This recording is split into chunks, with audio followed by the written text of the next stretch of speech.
I welcome you all in this thought analysis over our state of being. This video will be a part of the series on understanding our state of being. So, before starting anything, let us calm ourselves down by breathing in from the stomach, breathing out, breathing in, breathing out, breathing in, breathing out. Calming is a process to understand anything. If you are not calm from inside and from outside, it will be very difficult to catch up with the ideas. So now,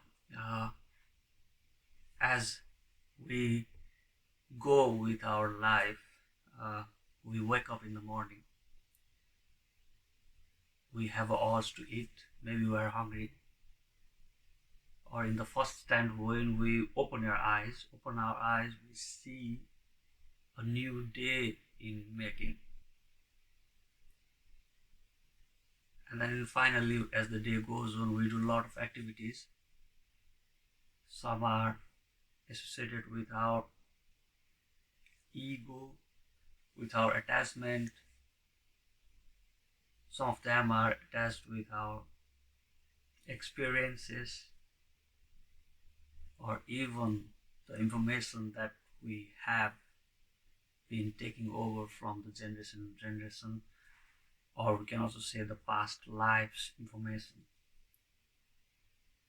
A lot of things are governed by subconscious, and many of them are from the conscious thoughts or conscious brain. So if we go on understanding this, our life, what we do, how we do, and why we do, this could lead us to a understanding of basic phenomenon of what we are as well, why we are here as well, what is the thing that we identify ourselves with. So in this case, if we see ourselves from the state of understanding of from the spiritual realm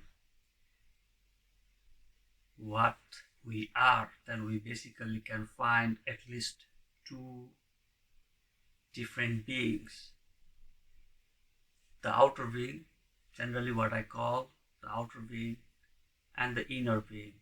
There can be other distinction of other beings and presence of other beings, but basically these two beings are to be existence, and it's quite obvious that we can also experience it by ourselves. The outer being will be in one layer, and then the inner being will be in another layer. There can be several layers, but the outer being will be associated with the outer layer, the outmost layer, and then the inner being is on the depth. It can be at the end, or it can be quite close to the end, but it is on the depth, the very deepest layer, or the deeper one than the outer being, than the layer of the outer being. So if we see that there could be a coupling between the layer of the outer being and then the layer of the inner being, and there are processes to decouple it, which will lead us to understand their differences. So if we shortly describe, or if I shortly describe what is the outer being, then I would say that it is the one that we identify ourselves with. It is the one that we see ourselves as a state of being. As a normal person or a normal being, how we identify ourselves from our attachment, from our experiences. And in that layer lies the outer being. So that is the outer being. Whereas if you go in the inner being, it is the being which is at the calm and in tranquil state from its starting to its end. And on other words, it is starting at infinity and then ending at infinity, so it doesn't have begin or the end. I would also say that it is the knower of the known, as it is in the state of very calm and in tranquil state, which is knowing everything. This is the inner being. So if we see our life activities, the things that we do generally, the urge that it comes, it's like when we are hungry, we want to eat something.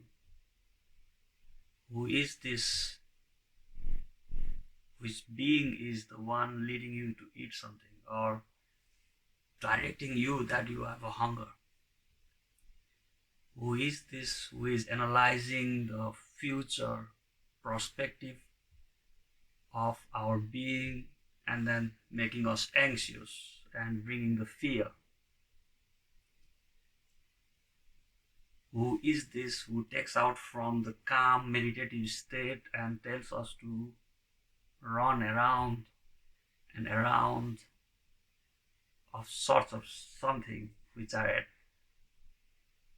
are associated with the attachment, which are associated with our experiences, which are also associated with our conditioning that we get from the social and other ways of conditioning? Is the outer being associated with it or the inner being associated with it? This is a very difficult phenomenon to understand, but if we decouple the two layers, the layer where the outer being is and then the layer where the inner being is, if we decouple them, then we'll be able to understand both the beings. And then we'll be also able to understand what are they associated with, what do they do actually in reality, who is interested on what. Is the outer being interested on what we eat, or is the inner being interested on what we wear, or is the outer being interested on to have a calm and tranquil state without in the very depth of our understanding of our calmness and tranquility, just like how we stay in the samadhi in case of meditation? Or is it the inner being that wants us to be that one? So, or it is the outer being that wants us to be calm and also to be more anxious, more attached, and go in sorts of the things that we associated us for future needs. So as we see from how we take the state of beings, how we understand the state of beings, there could be a clear difference between who is associated with whom. So, and as I was talking about the decoupling of two beings, the outer and inner being, so there are several methods to decouple it.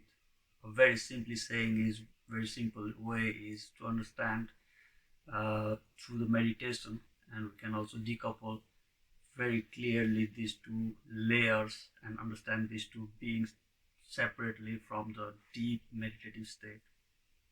And there are several other methods which has been done by a lot of aesthetic from time, long time, thousands and thousands of years ago, or from the state when our being came into the existence, and it will be still understood by other beings which will come in the existence in the future. So as we decouple and understand it, we will be very clear that all the hustles is associated with our outer being. The inner being is in the state of calm and tranquil. When it is in the state of calm and tranquility, it doesn't need the thing associated with future catastrophic events. It doesn't need something associated with even 1 hour later. It doesn't identify itself as the effect of that is coming from the past. It always lies in the moment. It finds everything in the current moment and current state. It is with the abundance of whatever we call the formless form. It is with the abundance of the thing that it creates the formless form, that it creates the state of other being. It is within the timeline, in every point in the timeline. So as it stays in the present current moment, it doesn't need to be associated with anything other than the very present moment, very current moment. You just disassociate, you just completely decouple and remove other layers, and that state of being, when we understand it, it is just a moment, it is just an infinite formless form, and it is just a knower of the known. And for that being, it doesn't need to associate it with anything that outer being associates with. So for the inner being, it does not need the help of anything to change the positions. For one example, to change the positions, to move from one place to another place, for the outer being, it should activate the muscles, make our thoughts that we should move, give the direction to move, and then we reach there. And then it will reach there. It will take whatever it wants to take, in which form it wants to take it to there. But for the inner being, it doesn't need to do that, because the new position is just a transposition of the current position at the current moment, with some transformation, with some changes. So if the inner being is here, it can be in any place at the same moment. This is the state of the inner being. So it doesn't need to be associating itself with some of the outcomes that may come due to our experiences, due to our past, from our past lives, due to our own understanding the situation. It doesn't need. So in this case, it is the outer being which does everything as we become aware and awake. As we do with our full awareness, all the things that we do with our full awareness and understanding, without conscious thinking, is all done by the outer being, which in many forms it can be called the attached being, which has the stored attachment all within itself. The outer being also has the stored experiences, the generated egos and everything, and it is just moving with all those packages of things which it has accumulated continually, and it wants to move continually. So as we try to understand, when we wake up, we see, and who is the one that is seeing? Is it the inner being or is it the outer being? This can be understood very interestingly when we are in the samadhi, and then do you think of waking up, or do you think of seeing something?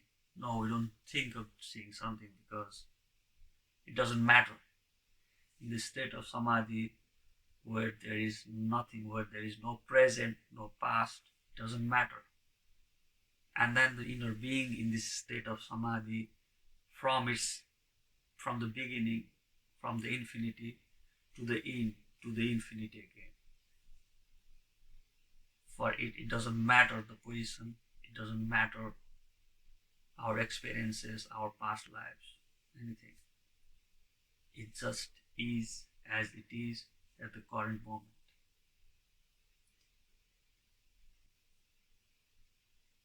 For now, I want to just close this thoughtful understanding over our state of being. Finally, we should be aware that all the awakened being will be, of course, aware that all the one who is known will be aware that we cannot take what we have. We cannot take what is associated with the outer being. We have to leave all the things that is attached with the outer being and then move in the other state, continue our journey further, how we arrived here.